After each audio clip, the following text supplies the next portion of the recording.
আমি মনে করছি দেবতার তুষ্টির জন্য আমরা আমাদের মেয়েকে উৎসর্গ করেছি। নীলু, আমি তাই মনে করি দাদা, আমি তাই নীলু, নীলু, নীলু শুনে যা। ঈশ্বর, ঈশ্বর, ঈশ্বর, ও ও কি বলে গেল ঈশ্বর? ও তো অন্যায় কিছু বলেনি বড়দাদা। তুমি, হ্যাঁ তুমি নিজের বুকে হাত দিয়ে বলো তো, তুমি সুখী, তুমি তৃপ্ত? ঈশ্বর, আমি সুখী নই ঈশ্বর, কিন্তু কিন্তু আমি তৃপ্ত বড়দাদা। আমি বড় তৃপ্ত।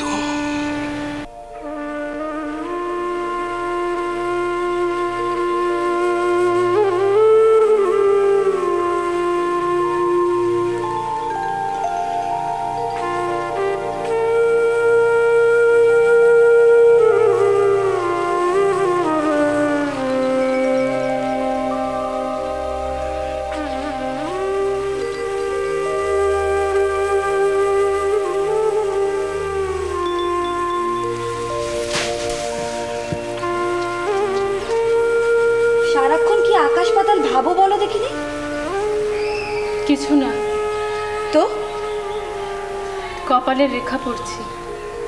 কার? নিজের। ঢং।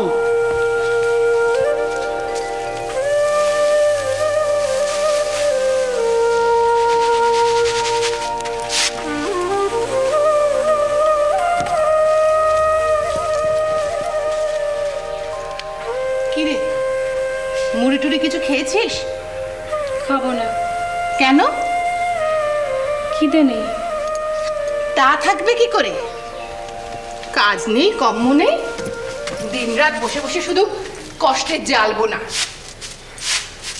কতদিন বলেছি এ আমার শ্বশুর ঘর, এসেছিস রয়েছিস ঠিক আছে, কিন্তু ঠিকভাবে চল। যা না, যা গোলাপের সঙ্গে গোয়ালে গিয়ে গরুর বিচলি কাট। তা না বসে বসে শুধু আকাশ বোনা।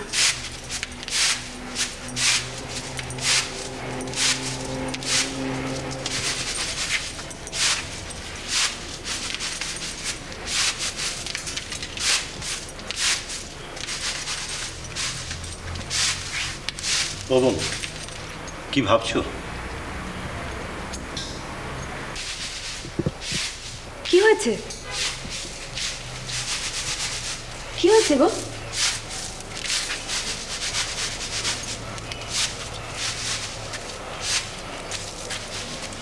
মাথাটা একেবারে গেছে না কি বলো তো? ছাড়ো তো, ওর ভারী অভিমান।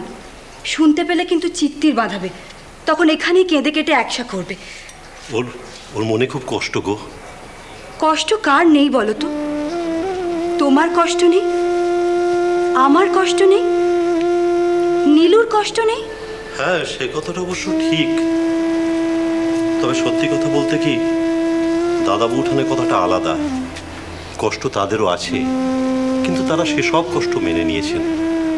আসলে আসলে ওরা হলেন পুণ্যপ্রাণ। আমরা তো আর ওদের মতো পুণ্যপ্রাণ নই, আমাদের অত ভক্তি শ্রদ্ধাও নেই। তাই আমরা একে অপরের সঙ্গে ঝগড়া করে, চিৎকার চেঁচামেচি করে নিজেদের কিছু লাঘব করি। কিন্তু কিন্তু বলো তো, এর আর কে আছে? নিজের পেটের মেয়ে নয় তো, তবু সেই মেয়ে ছায়া মনে করে সেই মেয়েকে বুক দিয়ে আগলে রেখেছে। নিজের পোড়া কপালের আগুনে ওর সব জ্বালা যন্ত্রণা দূর হয়ে গেছে। বলো তো, এই পৃথিবীতে ওই মেয়ে ছাড়া ওর আর কে আছে?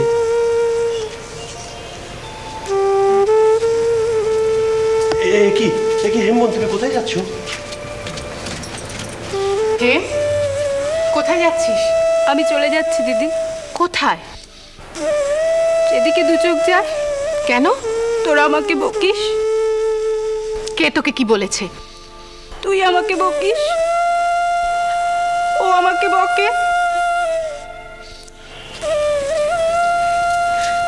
তুমি কোথায় যাচ্ছ? তুমি কি পাগল হলে নাকি? হ্যাঁ, পাগলই তো। আমার মেয়েটাকে একটা খ্যাপার সঙ্গে তোমরা বিয়ে দিলে। আমার মেয়ে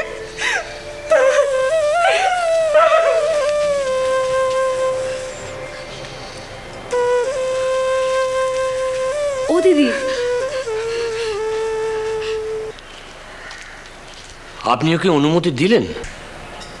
মদ চাইলে? মদ চাইলেই দেবেন? আপনার নিজের কোনো স্বাদ আহ্লাদ নেই? ছিল। আর নেই? না ঠাকুরপো, চারদিকে এখন জগন্মাতার উল্লাস। কি বলছেন বৌঠান? আপনিও? আমি তো জগৎ ছাড়া নই ঠাকুরপো। আমার পেটের ছেলে, তাকে কষ্ট দিয়ে আমি সুখ পাই কি করে? ঠাকুরপো, কাল রাতে আমার পাশে শুয়ে আমাকে ধরে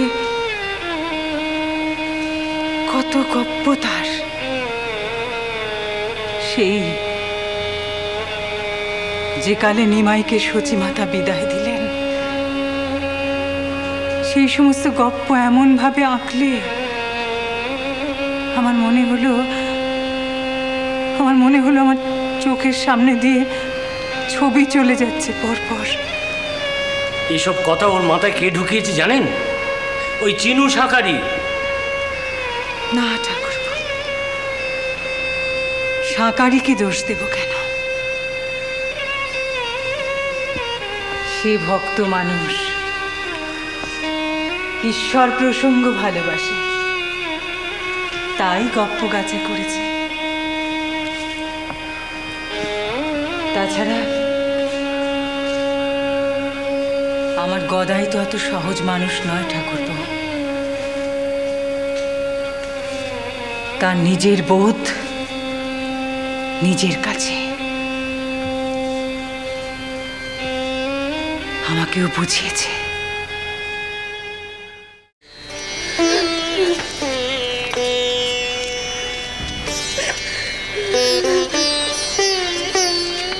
দিদি, ও দিদি, কাঁদছো কেন গো?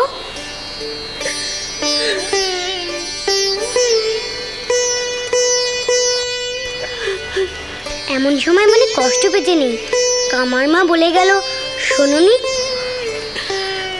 আমার কষ্ট হচ্ছে সারু। কেন গো? তোর জন্য। কি হয়েছে আমার? তোর কপাল দেখে। কি হয়েছে কপালে? দাগ লেগেছে বুঝি?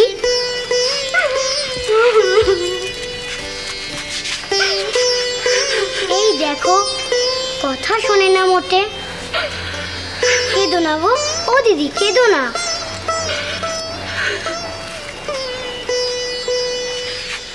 শ্রীরাম